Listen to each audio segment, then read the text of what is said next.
दोस्तों आपने कभी न कभी पीएचडी डिग्री के बारे में जरूर सुना होगा, लेकिन क्या आप जानते हैं कि पीएचडी डिग्री का काम क्या होता है? पीएचडी करने का पूरा प्रोसेस क्या होता है? पीएचडी डिग्री हमें क्यों करनी चाहिए और इसे करने के क्या फायदे होते हैं? पीएचडी डिग्री करने के लिए क्या-क्या क्वालिफिकेशन मांगी जाती है? पीएचडी डिग्री में क्या एज लिमिट मांगी जाती है? पीएचडी डिग्री के बाद आपके पास कौन-कौन से करियर ऑप्शंस होते हैं? यानी कि आप पीएचडी के बाद क्या-क्या कर सकते हैं? पीएचडी के बाद आपकी कौन सी जॉब लगती है? पीएचडी का ड्यूरेशन क्या होता है? पीएचडी करने के लिए कौन-कौन से बेस्ट कॉलेजेस हैं? दोस्तों ऐसे ही बहुत सारे इंपॉर्टेंट क्वेश्चन आज के इस वीडियो में हम कवर करेंगे।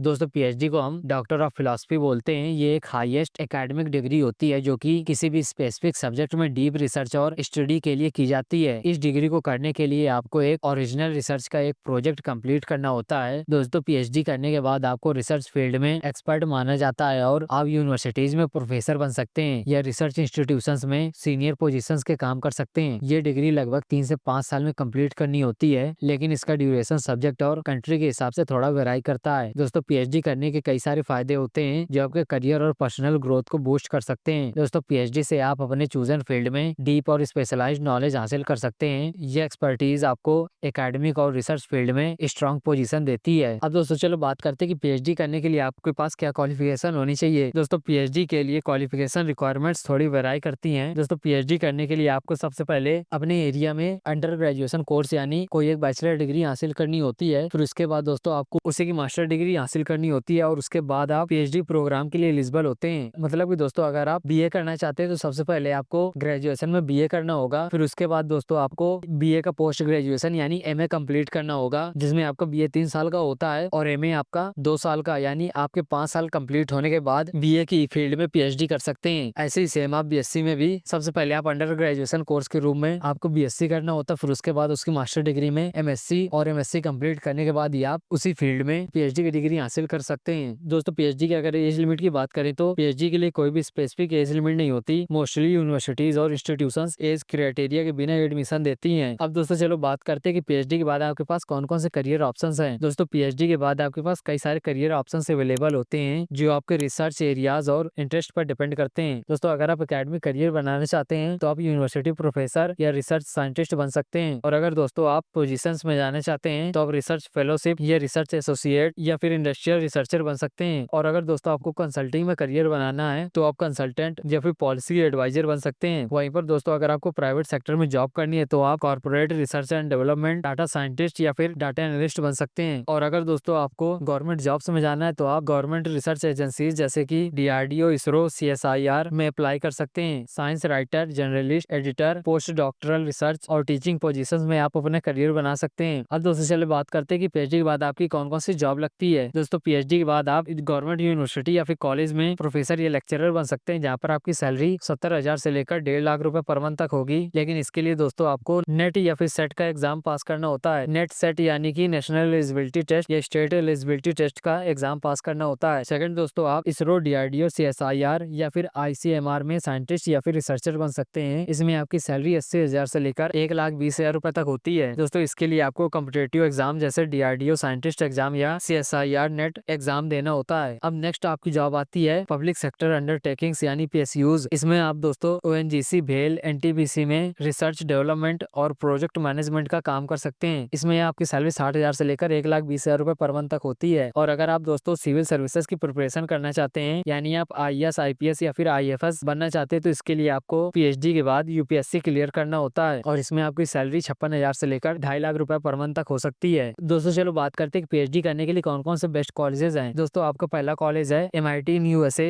Stanford USA, Harvard university, university of California, university of Cambridge, university of Oxford, California institute of technology, university of Chicago, ETZ Zurich Switzerland, university of Tokyo, national university of Singapore, university of Melbourne जैसी universities को आप checkout कर सकते हैं। तो अगर आपको ऐसे करियर से रिलेटेड वीडियो देखने हैं तो आप हमारे चैनल को सब्सक्राइब कर लेना और वीडियो को भी लाइक कर देना। और आपको नेक्स्ट वीडियो किस टॉपिक पर देखना उसके लिए आप हमें कमेंट भी कर सकते हैं। जय हिंद, जय सिया राम।